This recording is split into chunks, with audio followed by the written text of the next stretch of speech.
Vamos a leer dos versículos, el 10 y el 11. Apocalipsis capítulo 3, 10 y 11. Creo que ahí le va a aparecer en su pantalla.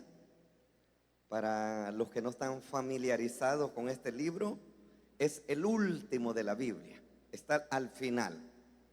Versículo 10 dice la palabra de Dios: Por cuanto has guardado la palabra de mi paciencia, yo también te guardaré de la hora de la prueba que ha de venir sobre el mundo entero, para probar a los moradores sobre la tierra. Versículo 11: He aquí, yo vengo pronto. Retén lo que tienes, para que ninguno tome tu corona. Oremos. Padre, te damos gracias en el nombre de Jesús. Te pedimos, Señor, que nos bendigas esta mañana con tu palabra. Prepara cada corazón, prepara cada vida, para que tu palabra no retorne vacía, sino que encuentre el propósito por el cual tú la has enviado. En Cristo Jesús te lo pedimos. Amén y amén. Puede sentarse.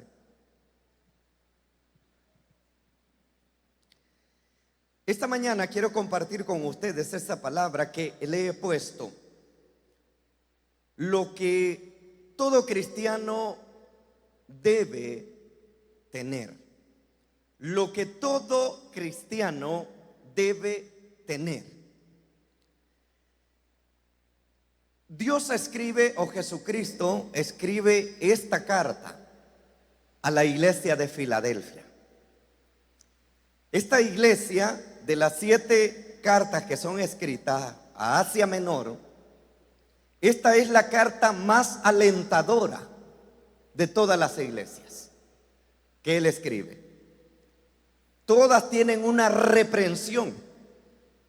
Las 6 iglesias, las 5 anteriores, más la última iglesia, que es la Odisea, que es la más depravada de todas las anteriores con relación a la reprensión de Dios para las iglesias. Según los teólogos, a los que han escudriñado más acerca de estas 7 cartas, habla de que son 7 tiempos. Y por ejemplo, la iglesia de la Odisea es la última en ese orden, y supuestamente en el orden que los teólogos dicen que la Odisea es la iglesia del arrebatamiento. Pero hay algo que también ellos han llegado a una conclusión: que si fuese así y nosotros somos la iglesia del arrebatamiento, nosotros estaríamos en el puesto de la Odisea. Y si la iglesia de la Odisea somos nosotros, significa que no hay arrebatamiento. ¿Por qué no hay arrebatamiento? Porque la iglesia de la Odisea, el Señor le dice: por cuanto no eres frío ni caliente, te vomitaré de mi boca. ¿Qué significa? No hay arrebatamiento. Es la iglesia que le provoca náuseas al Señor, vómito al Señor. Entonces la conclusión a la que han llegado es que la iglesia de Filadelfia y la Odisea es un solo tiempo. Estas 2 iglesias es un solo tiempo. ¿Por qué es un solo tiempo? Porque el Señor Jesucristo dijo estas palabras, hablando del arrebatamiento: 2 estarán en el campo, uno será tomado y el otro será dejado. 2 estarán en la cama, uno será tomado y el otro será dejado. 2 estarán en el molino, uno será tomado y el otro será dejado. Ahí es donde nosotros vemos entonces que la iglesia de la Filadelfia y la iglesia de la Odisea es un solo tiempo, donde hay uno que se queda y uno que se va.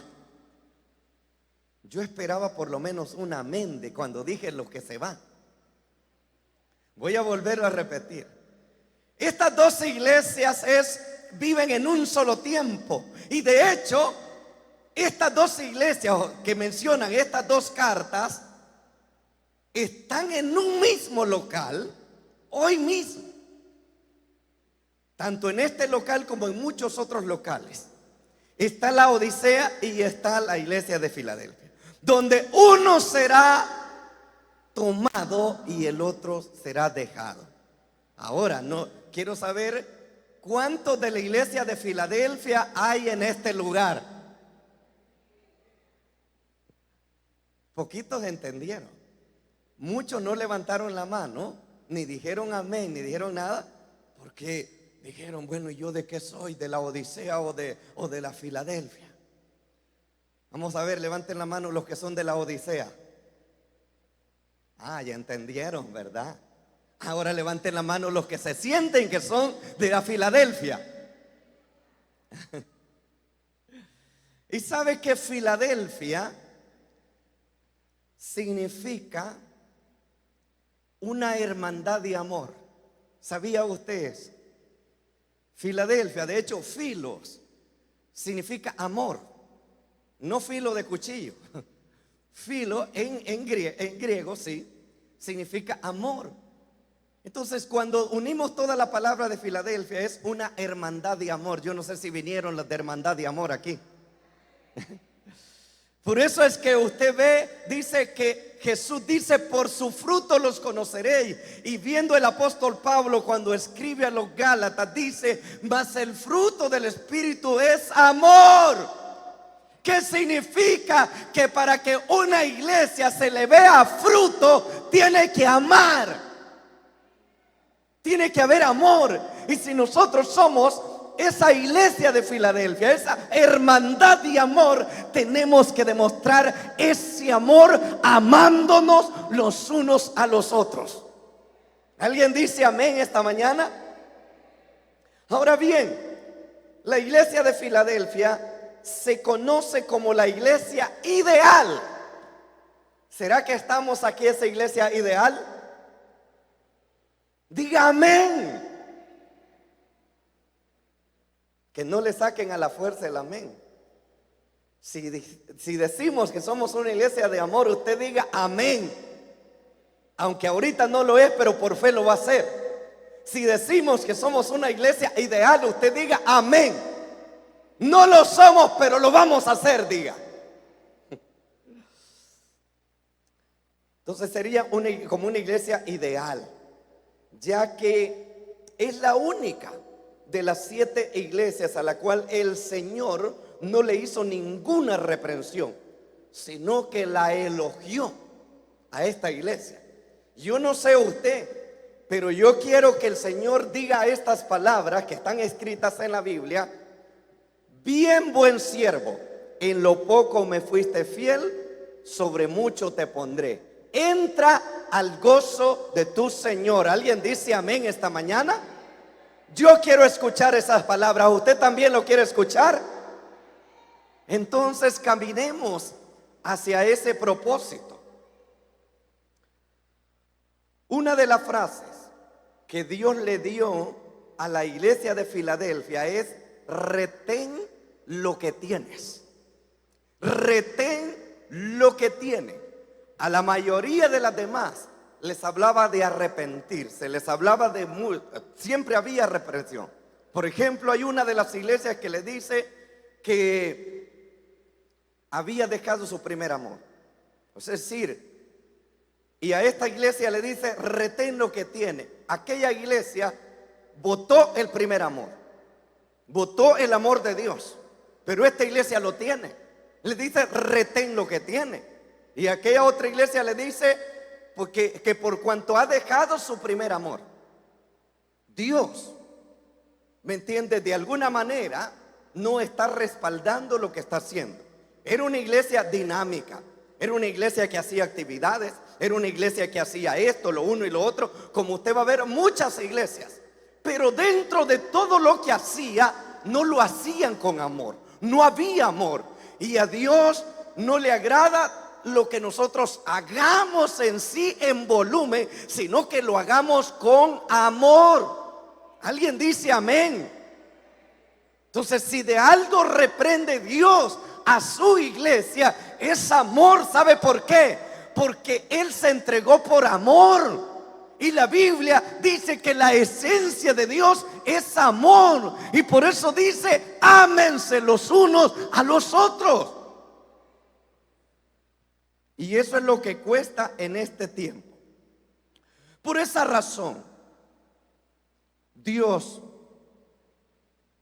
le dice a esta iglesia que retenga lo que tiene.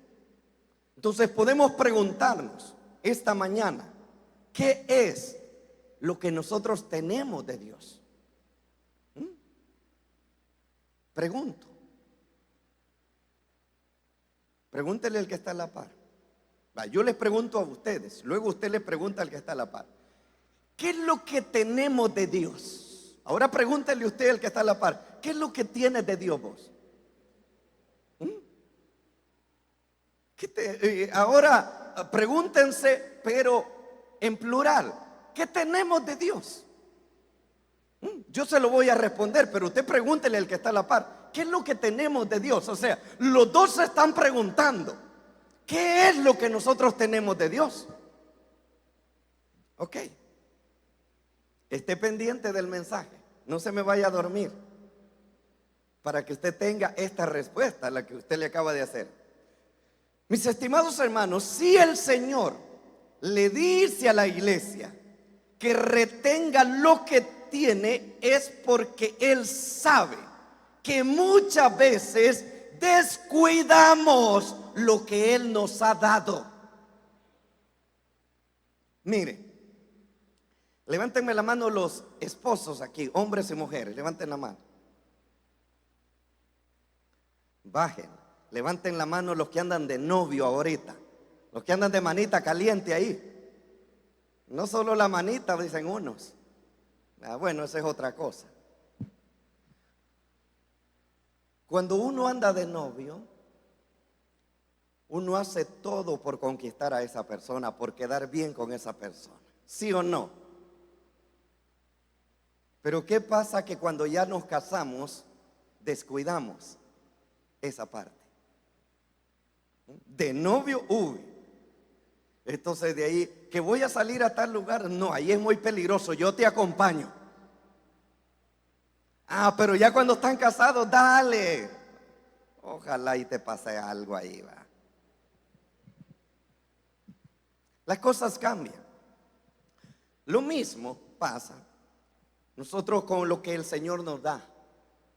Lo descuidamos. Él sabe que nos descuidamos, porque somos así. Pareciera que nos aburre lo que tenemos.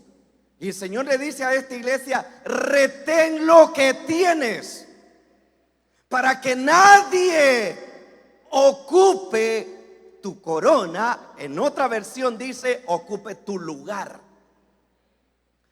Mis estimados hermanos, esas sillas que están adelante, anteriormente a ustedes, alguien las ocupó y hasta peleaban por esa silla. Pero ya no están. Ya no están. Entonces alguien tiene que ocupar ese lugar, ¿sí o no? La silla no puede estar vacía. Alguien tiene que ocupar ese lugar. De la misma manera, el Señor nos está diciendo, en el cielo yo tengo un lugar para ti. ¿Sabe? Jesús dice, voy pues a preparar lugar para que donde yo esté, vosotros también estéis. Ahora bien, Dios tiene un lugar para ti allá. De hecho, es posible que hasta con nombre esté ese lugar. Pero ¿qué pasa si descuidas lo que Él te ha dado? ¿Qué pasa? Otro va a ocupar su lugar. Vayamos viendo a la luz de la palabra de Dios. Veamos qué nos enseña la palabra. Número 1, todo cristiano debe de tener esa seguridad de nuestra salvación y cuidarla. Usted tiene que estar seguro de que es salvo, y en base a esa seguridad tiene que cuidar su salvación. A Jesucristo le costó la vida. A nosotros solo nos está costando un poquito de sacrificio cada día en abandonar el pecado, en rechazar el pecado, en no ir en el mismo camino donde va toda la corriente del mundo, sino ir contrario a esa corriente para agradar al Rey de Reyes y Señor de Señores. ¿Alguien dice amén esta mañana?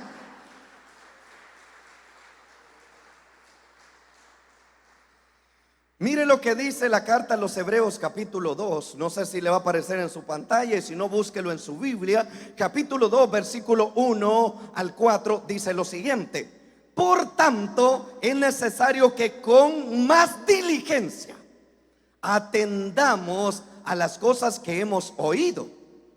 No sea, aquí hay como una prevención, no sea que nos deslicemos. Normalmente, cuando alguien peca, dice: es que tuve un descuido, es que tuve un deslizón. No sé si ustedes son de mi época, pero si ustedes son de mi época, levántenme la mano. ¿Quiénes de ustedes se comían el guineo y tiraban la cáscara ahí para que se parara uno de los hermanos de la casa o uno de los amigos con los que se bromeaba? Levante la mano, quiero ver. Soy el único. Ay, hay 2, 3. Bárbara, ya, bien, vos haces eso también. Nosotros hacíamos en la casa, como éramos muchos hermanos. En el tiempo que yo estuve en esa casa, no fue mucho, pero nosotros nos comíamos el guineo y tirábamos. Yo agarraba, hacía 3 pedazos del guineo, una cáscara por allá, otra por allá y otra por acá. Cuando se caía uno de mis hermanos, hacíamos fiesta todos. Eso eran los juguetes, porque no teníamos juguete. Eso era. Con compañeros de trabajo igual hacíamos cosas también así, ¿vea? Y así. Entonces aquí la palabra, cuando habla, si usted ve, habla al buen salvadoreño, habla de deslizarse. ¿Qué es lo que se ve? Mire, alguien se ha muerto de una caída, porque uno tiene una parte muy débil acá. Entonces se para en una cáscara de esa, ¡pum!, y pega con esto y ya está. Yo no sé si a alguien de ustedes le ha pasado eso y se ha quedado viendo lucitas de todos colores. Y no de todos colores, sino que se queda el cielo oscuro, negro. Y uno dice: uy, ya me fui. Y eso es lo que el enemigo hace. Siempre va a buscar que usted se deslice. Y al deslizarse usted va a caer. Y dicen por ahí que entre más alta es la persona o más alto está, más grande es el sopapo o el golpe. Entonces el enemigo, si usted es de esas personas que usted se siente que anda volando, si usted se siente superior a los demás, ay, hermano, tenga cuidado, porque ese sopapo va a ser grande. El enemigo le va a poner cáscara ahí. Ok, el versículo 2 dice: porque si la palabra dicha por medio de los ángeles fue firme, es decir, que se cumplió, fue firme, y toda transgresión y desobediencia recibió justa retribución. Versículo 3. ¿Cómo? Versículo 3. ¿Cómo escaparemos nosotros si descuidamos una salvación tal?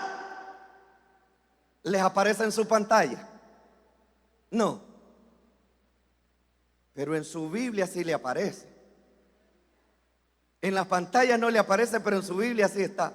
Dice: ¿cómo descuidaremos una salvación tan grande? Diga conmigo: grande. Y eso es lo que pasa, que nos descuidamos a veces. Una salvación tan grande, la cual, habiendo sido anunciada primeramente por el Señor, no fue confirmada por los que oyeron, es decir, los apóstoles y los cristianos. Versículo 4.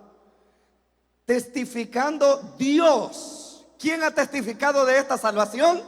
Dios, juntamente con ellos, con señales, prodigios y diversos milagros, repartimiento del Espíritu Santo según su voluntad. Esta Biblia nos está diciendo, si es la misma que usted tiene, nos está diciendo que esta salvación tan grande de la que nosotros descuidamos, dice que el Señor Dios Todopoderoso la confirmó con milagros, señales y prodigios. Y eso fue exactamente lo que el Señor Jesucristo hizo cuando anduvo en la tierra. Pero también dice, confirmándola a aquellos que lo vieron. ¿Quiénes son estos? Los apóstoles, la iglesia primitiva. Y ahora nosotros tenemos esta palabra. ¿Y sabe quién da el sello de garantía? El Espíritu Santo, que dice que fue repartido en todo. Diga conmigo, todos. Voltee a ver al que está a la par y véales en la cara si tiene Espíritu Santo. Y si no, dígale, te es necesario nacer de nuevo.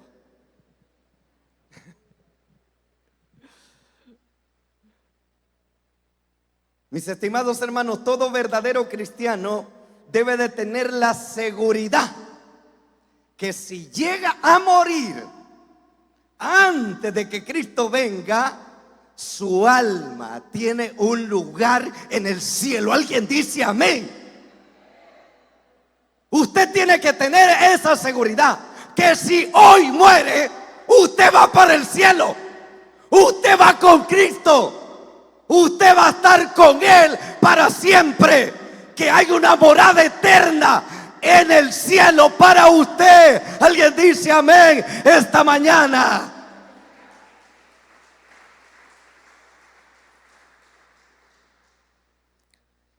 Segunda de Corintios capítulo 5 versículo 8 dice lo siguiente: pero confiamos y más quisiéramos estar ausentes del cuerpo y presentes con el Señor. Entonces el apóstol Pablo dice que el deseo de él, y ese debe de ser el deseo de la iglesia, querer estar con el Señor, querer estar con Él, no con el mundo, con Él. Y él dice, yo quisiera estar ausente del cuerpo, pero presente a Él, presente con Él. Y ese debe de ser todo nuestro gran deseo. Y ahora bien, y si Cristo viene, ¿qué pasaría con usted? Si usted no tiene seguridad de la salvación, ¿qué pasaría con usted si Cristo viene?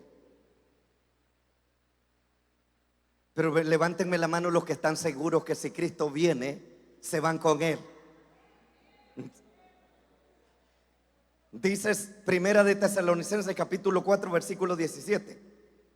Luego nosotros, diga conmigo nosotros. No, ese de nosotros ni a rezo llega. Es decir, que ni a católico llega, menos a cristiano. Diga conmigo, luego nosotros. Otra vez, nosotros. Los que estemos vivos, levanten la mano los que están vivos esta mañana. Los que estemos vivos, los que hayamos quedado, seremos arrebatados juntamente con ellos en las nubes para recibir al Señor en el aire, y así estaremos siempre con el Señor. Alguien dice gloria a Dios.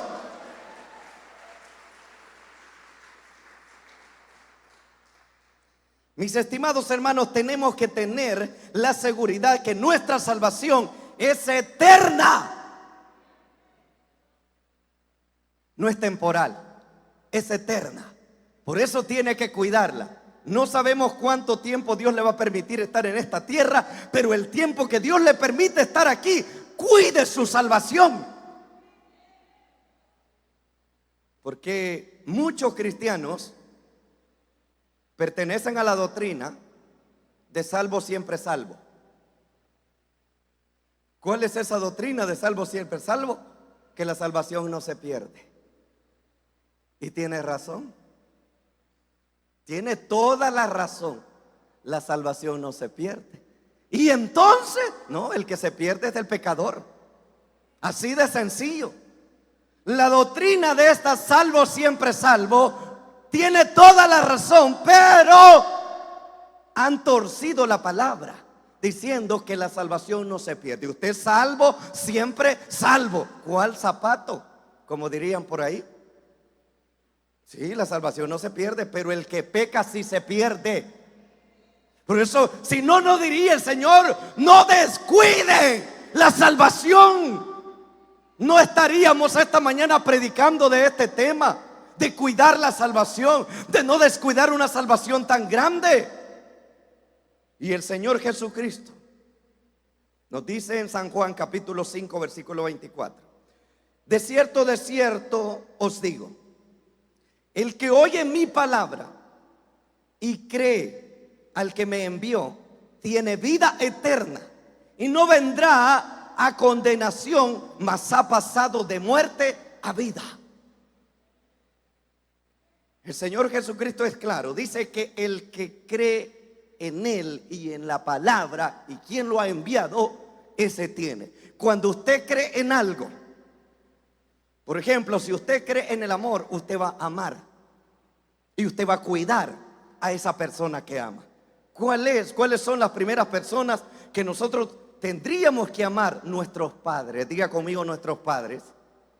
Y cuidar a esos viejos. No verlos como la mayoría de cipotes. Ay, que esta vieja inocente, que esta vieja boba, que no sé qué. Yo he escuchado a los jóvenes cómo se expresan de sus padres. Y la Biblia habla que el que menosprecia a su padre, dice que no va a tener larga vida en esta tierra. Pero el que honra a sus padres, dice que no solo tendrá larga vida acá, sino que también Él lo guardará.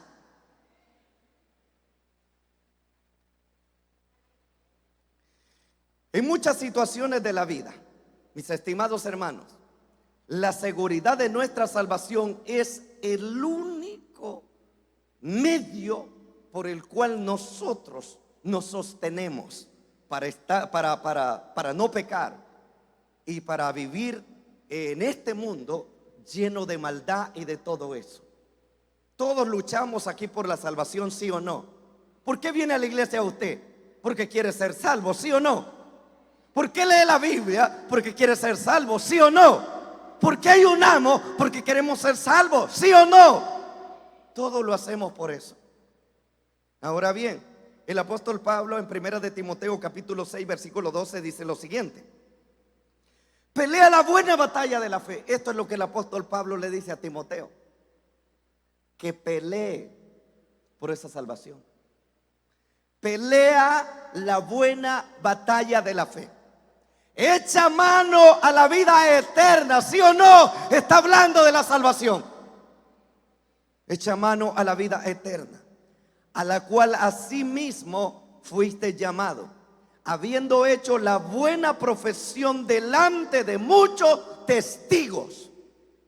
El día que yo pasé al altar a confesar a Jesús como mi Señor y Salvador, habían muchos testigos ahí, como 500 personas o más. Pero ¿sabe qué también dice el libro de Hebreos? Que los ángeles son testigos de esa confesión que nosotros hicimos. Es decir, que en el cielo hay un libro que fue firmado por los ángeles, que usted confesó a Cristo como Señor y Salvador.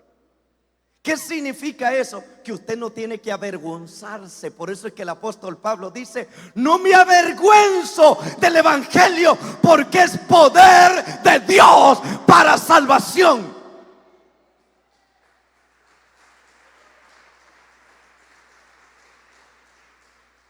Número 2, todo cristiano todo verdadero cristiano debe de tener comunión con su Señor. Todo verdadero cristiano. Por eso digo verdaderos, porque usted puede decir soy cristiano, pero si usted no tiene comunión con Cristo, usted es cristino, no cristiano. Le van a decir, echate esta cerveza. Entonces de ahí que no sos hombre, o que no sos esto, o que no sé, a las mujeres, entonces le van a ofrecer otras cosas ahí. Pero el punto es este: la gente lo va a llevar a que lo haga. O no sos hombres, o no sos mujer, o te regaña mami, o te regaña papi. Pues usted le va a decir, a mí no me regaña nadie. No lo voy a hacer primero porque no me da la regalada gana. Segundo, amo a mi Señor que me salvó y murió por mí en la cruz del Calvario. Así es que no me importa lo que el diablo diga. Yo tengo agradecimiento con mi Dios y con mis padres que me han instruido en el camino de la vida eterna. Alguien dice amén esta mañana.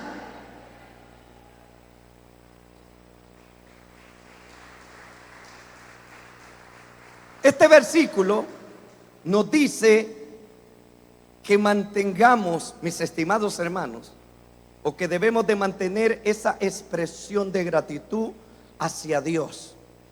Ahora bien, Él dice agradándole con temor. ¿Qué significa esto? Significa que yo en agradecimiento yo sacrifico mi vida. Y si Él sacrificó su vida por mí, ¿por qué yo no puedo sacrificar mi vida por Él? El estar aquí para muchos es un sacrificio, no es un deleite. Las primeras veces todo es un sacrificio, todo. Nos casamos por amor, pero aguantamos ya después. En ese amor aguantamos. Los hijos aguantamos la regañada de los padres, los discursos de los padres. Obedecemos a nuestros padres. Primero porque los amamos. Segundo, porque ellos se entregan cada día en su trabajo. Hacen un sacrificio para traer la comidita a la casa y que yo solo del plato a la boca, del plato a la boca. Pero para que ese plato de comida estuviera en esa mesa, hubo alguien que tuvo que madrugar. Hubo alguien que tuvo que aguantar bochornos, queza, tantas cosas, sol, agua, tantas cosas que podemos aguantar. Pero cada uno hacemos un sacrificio. Jesús ya hizo su sacrificio. Ahora nos toca a nosotros. Él ya lo hizo. Por eso mire lo que dice Romanos capítulo 12. Quiero que se ponga de pie. Quiero que se levante de su asiento. Y le voy a decir que en base al agradecimiento, si usted está agradecido con Dios, usted tiene que leer esta escritura. No solo leerla, sino tiene que llevarla en su corazón y ponerla en práctica en su vida. Dice Romanos capítulo 12 versículo 1. Así que, hermanos, le está hablando a la iglesia, hermanos, os ruego por la misericordia de Dios que presentéis vuestros cuerpos en sacrificio vivo. Levánteme la mano los vivos aquí. ¿Verdad que los muertos no vinieron? ¿Ah? Ok, sacrificio vivo, santo. Levánteme la mano los que se están santificando para el Señor cada día. Santo, agradable a Dios, que es vuestro culto racional. Que podamos estar derrotados pero no destruidos, derribados mas no desamparados. Porque Pablo conoce quién es Dios y yo sé quién es Dios y usted sabe quién es su Dios. Levante sus manos y adoremos un minuto.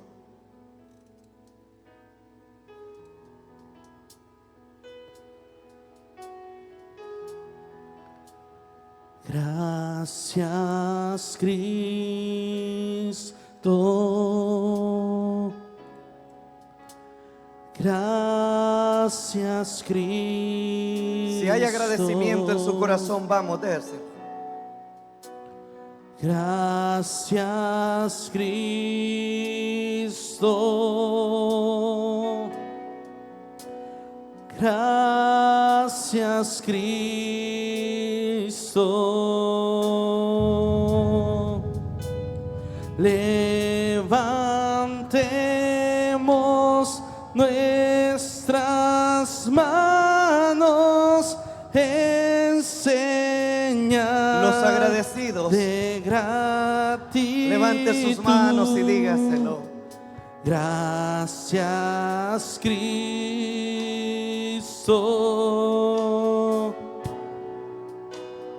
Gracias, Cristo.